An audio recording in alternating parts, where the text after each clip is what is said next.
Alright, so this is going to be just kind of one of those quick off-the-cuff type videos because we got some new information for the Bleach Hellverse movie that potentially changes everything we knew about Bleach scaling. Huge shout out to my Bleach apprentice Noonsvert for going ahead and, doing the hard work and translating the stuff that we found. And shout outs to me, your boy, for actually taking that information and turning it into this argument. So, basically what this is going to buff is it does buff the strength and speed of the Bleach characters because we actually have a good idea of how large Hell is now. See, in the past, I think only me and Clyde have commented on how large we thought Hell was, but generally it was like, oh, maybe it's like large planetary. There's the potential for it being like universal. Like, we would be like, yeah, I guess it kind of makes sense that it could be that big. But at the end of the day, nobody really had anything concrete for how large Hell was. And it really just came down to like, well, what do you think logically it could be? Because we kind of had to just kind of all think about it and be like, what makes the most sense for the size of Hell? And so you could argue like, well, like it needs to be as large as the other realms to contain all of the souls in there. There's the off comment from Kokuto who's like, well, no matter how far you run down, you can't escape the Kusanagi. Like, does that mean it's infinite? Because you could theoretically run for like an infinite amount of time. There's the population idea as well. It's like, oh, okay, there's like 6 billion people on Earth, and so it needs to at least be large enough to contain 6 billion people in the off chance that everyone in Earth like has to go to hell for some reason, right? Everyone just turns into maniacs. But really, it was just like all these like speculations. Like, we were all just like, oh, what makes sense to us? How large do we think Hell is? And I'm happy to say that we actually have a definitive size for the realm of Hell now. So this is where it gets juicy. Hell is referred to a multi-world sized realm, which you might hear that and be like, okay, so it's multi-planetary, right? Each layer of Hell is like, its own planet. Like, that's pretty cool, multi-planetary. That's kind of big. That's a nice upgrade, right? But it's a bit deeper than that. See, every time the word multi-world is used in Japanese, it's actually used to refer to a multiverse, meaning the size of Hell is not multi-planetary, but multiversal. And I shouldn't have to say why this is a pretty big deal, because Full Hollow Ichigo was stated on numerous occasions to have the power to destroy Hell. Kokuto was just chilling inside of Full Hollow Ichigo's Sero like the entire time. In fact, he was baiting Ichigo into using his Full Hollow power, like, so he could get free and like have the chains be broken off of himself. I've heard people say that like if he scales to Full Hollow Ichigo or above him, why didn't he break the chains himself? But one of the properties of the chains is that you can't actually break them like off yourself, right? Like, that kind of makes sense. Like, why would you allow someone to break the chains that are binding them? It's just very weird, and that's just how they function in the verse, right? That's just how it works. Chains are really powerful. But then it's also the fact that like Kokuto, like, he's like, oh, my plan is to have Full Hollow Ichigo break my chains and then what, presumably just kill Full Hollow Ichigo and then dip, because that's his whole plan. He's like, well, you'll break my chains, I'll just deal with you and then I'll be done. He didn't seem too bothered at like the prospect of fighting Full Hollow Ichigo, so yeah, he should obviously scale to him. But then this is where we get into some of the canon arguments, right? This is where stuff starts to get interesting, because Kubo did a lot of work on the Hellverse movie, more than a lot of people think. Not only did he help write the movie, he also helped like storyboard it, and like in some ways it looked like he helped like with the animation of the fights as well, and some of the interview dialogue. He helped a lot in Hellverse, and even slapped in a promotional chapter of the manga to promote the Hellverse movie. There's also a few statements from Kubo where he talks about the anime and manga canon, and there's some instances where there is crossover. Like, obviously there's Memories of Nobody, which is referenced in the Thousand Year Blood War. Hell has some shaky canonicity. But then there's stuff like the Captain Amagai arc, where Kubo references that in the manga. He's like, hey, there's this anime only arc. I encourage you guys to go watch it because, I helped out on it and I want it to be really good. And like, it's weird that the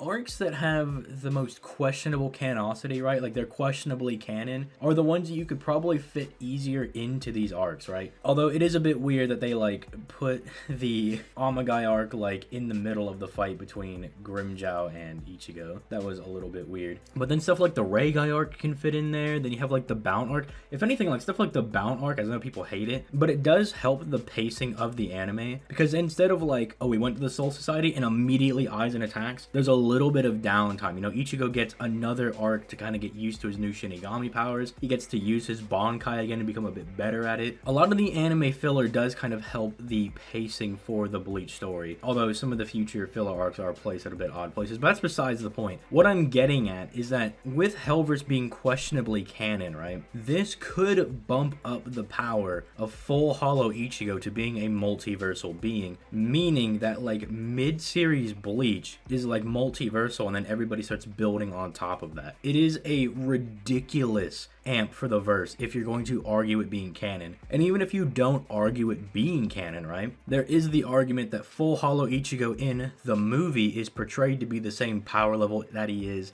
in canon. So you could also take that argument that they're just portrayed to be the same power level anyway and say that the canon one is still that strong as well. And that this is what Kubo thinks Full Hollow Ichigo is capable of, right? And he can just show it off better in the movie. But just to kind of reiterate, because I know we had just a really big talk there, the movie itself, the characters should be multiversal, right? Like at least, we know that there's a few realms in hell, right? Where there's a few of them, right? So like that level of multiversal. Potentially more, right? Again, if like you want to take Kokuto's statement and say that there's infinite realms, then it's an infinite multiverse, which is even better. And that definitely scales to Full Hollow Ichigo, Hell Armor Ichigo, and Kokuto. And it debatably scales to people in canon, and if it does, then the people from Full Hollow Ichigo onward are all like these multiversal to like infinite multiversal tier characters. This wasn't just a buff for strength, however, this also buffed the character's speed, because if you'll remember, Full Hollow Ichigo fires a Sero from like the 3rd layer of hell, and it reaches the top layer in like 15 seconds, and if you consider that the size of each of these layers is like a universe in size, that is ridiculously quick. It is like so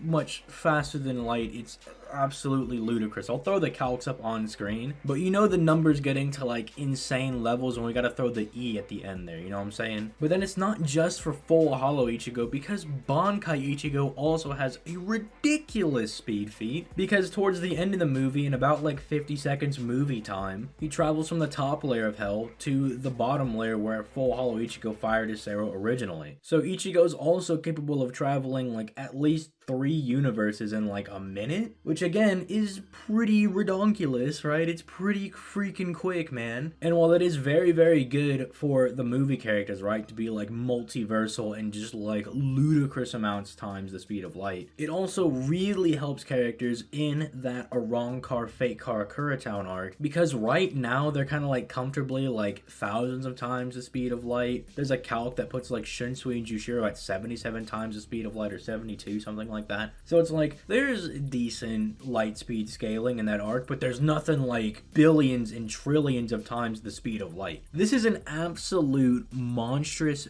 buff to the character's speed in this arc, again, if you're gonna argue that it is canon. I do also want to mention that this probably does change Hellverse Ichigo's place on that like Ichigo tier list that I did a bit ago. He's definitely closer to the top now, because being this multiversal being puts him on par with characters like Yuha, right? The only difference is that Yuha is confirmed destroying numerous realms that are infinite in size, whereas Full Hollow Ichigo, and by extension Hellverse Ichigo, are destroying multiple layers that are universal in size but not necessarily infinite, right? You can argue that maybe there are infinite layers, which at that point, like, I think you would be fine. But again, it is arguable, where at least Yuha, we do know he's destroying this many realms, and they're like, these ones are infinite in size. So therefore, we have a more like quantifiable, like more solid placing for him. Whereas Hellverse Ichigo is more like, you could argue he beats Yuha, or you could argue that he's more like relative to him, maybe just a little weaker. So that's something else that I kind of wanted to clarify. But let me know what you guys think about this like recent discovery that we've had for the Hellverse movie. It is absolutely bananas